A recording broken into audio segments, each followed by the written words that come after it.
try this. So now I'm gonna get my jacket on, go to the bathroom, and then take the camera with me, go explore the fort. We'll see.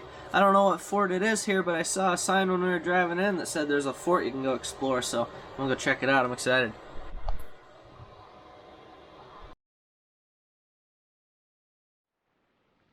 I don't know if this is all the signs meant, but here's a bunker, and these are pretty cool. As you can see, it looks like they paved I haven't left the park yet, but it looks like this is the road to exit the park, and they ran it right through the middle of the bunker. And then if you can see the circle pattern on the ground, circle pattern would be the turret for the gigantic gun. And then there would have been train tracks that would have moved the turret forward and backwards. And then typically it should have been able to hide through those doors in that large room. And then there's a small room off to the side.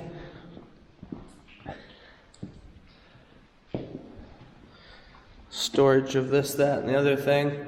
And then, yeah, you can't see with this video, there's a little pad here on the ground, a little raised pad. That's where they mount the generators.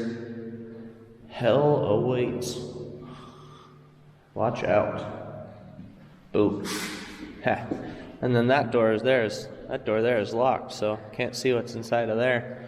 Let's see through the little hole in the door, and there's just some miscellaneous, nothing cool. That's an interesting bunker. I didn't know this was here.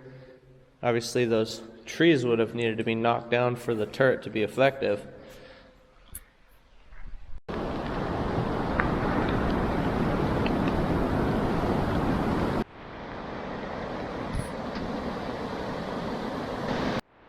Okay, I don't know if I can pick it up on the camera at all. There's about 8 or 9 people out there surfing right now. It's pretty wild because this is the middle of December and it is cold outside.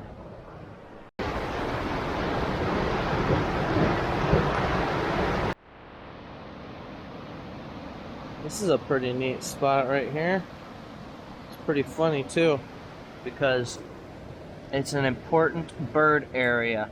I've never seen this sign in my life.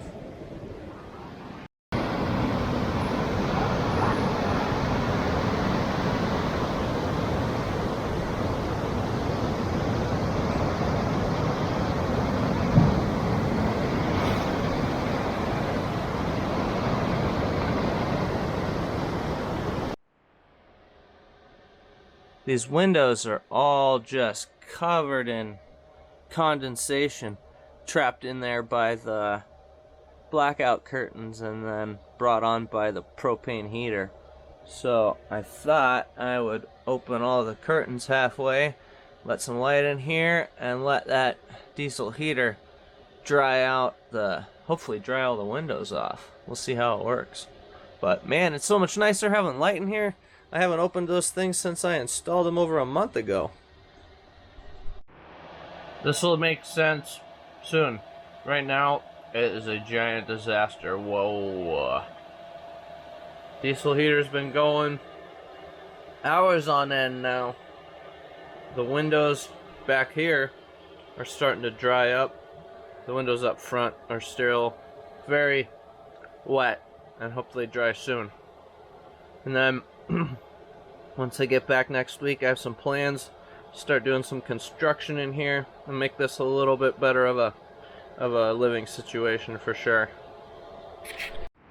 I don't remember if I took an after the fact video, so here's after the fact.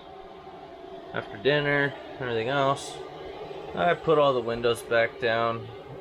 Which ones are dry, and if they aren't, they aren't. So, oh well.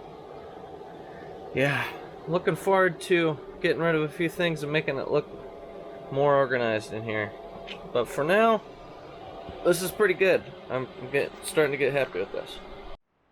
So I had the freezer on 12 degrees for the ice cream, and the heater's been on all dang day.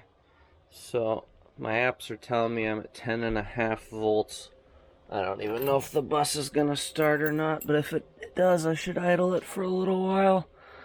Well, let's see. Whoa.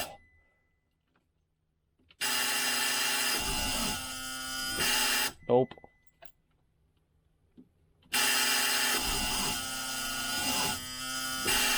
Damn. Well, the fridge died completely, so I plugged it into the 110 extension cord, and the heater died completely. So hopefully it doesn't get too cold tonight, because I can plug the propane heat back in if I need to.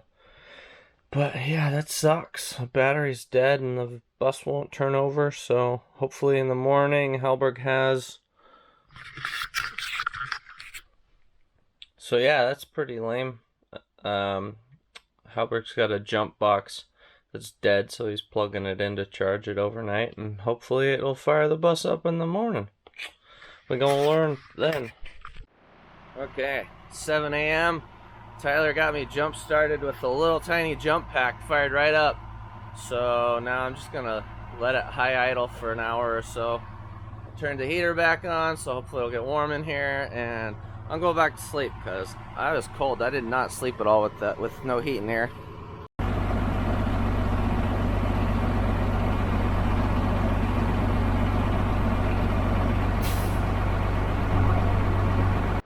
So when I got the engine together finally and it said run it until operating temperature, shut it down and retorque the head bolts, it's like, yeah, right, I'm not gonna idle here and get to operating temperature.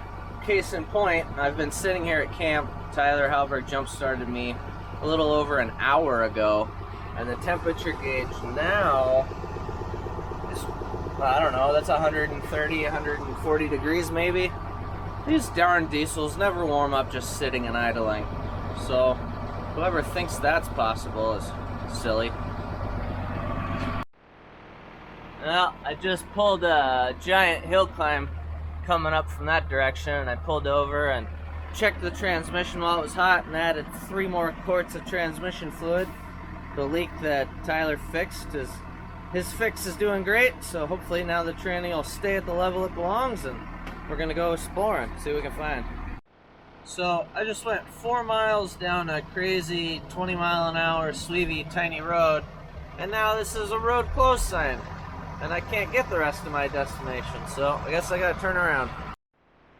There's the other side of my road that was closed down for no good reason, so I should be getting close to the lake soon. Well, I just finished a couple hours of driving. Now I'm at Fort Worden in Port Townsend, so I'm gonna make some dinner and then I'm gonna go burn a fucking joint inside the fort in the middle of the night. Yeah. Pulled into camp and immediately started dinner. I got the broccoli going, hamburger patty going, fake meat, whatever. I'll make a wrap with some tomato, avocado, lettuce, boom. And then I went and got myself a little Jim Beam. $16.99 for the bottle, or $16.99 for the bottle with 2 complimentary glasses. So of course I need 2 glasses for the bus. Heck yeah. So Halberg helped me get this diesel heater installed, and then when I was driving today, it obviously shifted. If you can see, I don't know how well you can see this gap versus that gap. The fan's hitting this side of the housing, so I gotta crawl underneath, loosen all the bolts, and shift it, get it back where it belongs, because the fan's just hitting the housing and making terrible noises, and I don't want to run it like that. Okay, under the bus I go. Alright, I put some coveralls on the ground, so hopefully I don't get too dirty. Let's see here.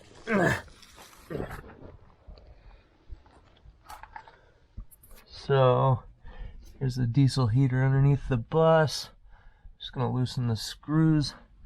1, 2, 3. I see 3 of them. Oh, Tyler got in 3 of them. So, I'm gonna loosen those 3 and then try to see what happens. Okay. So there was 3 of the 4 10mm mounting screws. I loosened those a little bit. Let's go inside, see if we can wiggle it and figure out what happened. Oh, let's see what happens now. Now that it's been all loosened, I shifted it all. Maybe I need to move this out of here. What the fuck?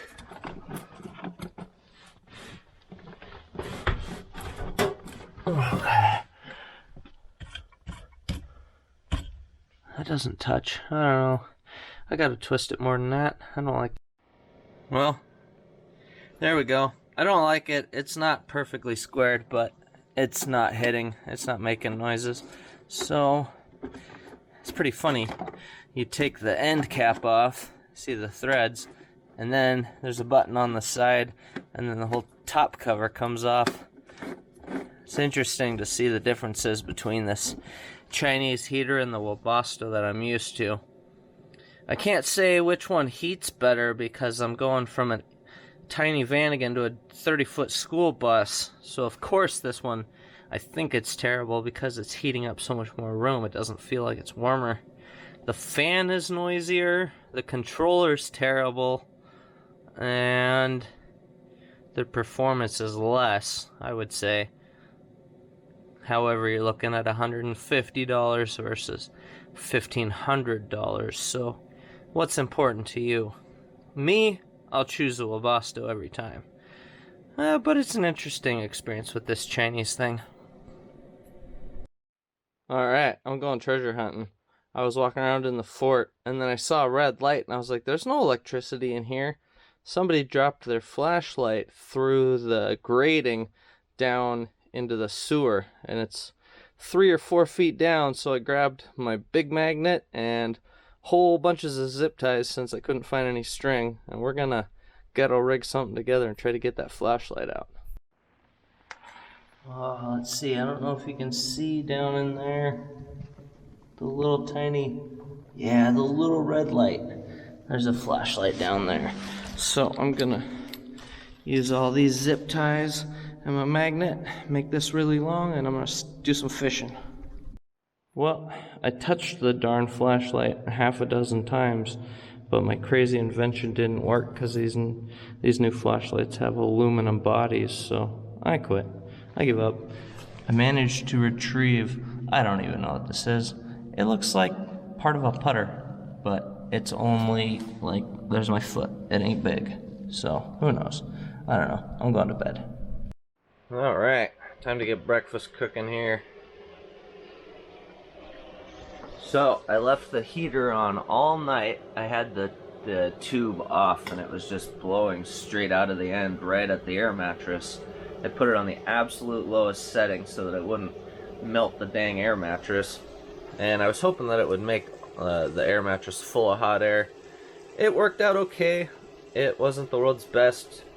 When I woke up in the morning, I turned it up a few more notches, and then my feet were warm and I was good to go. So, gotta keep experimenting.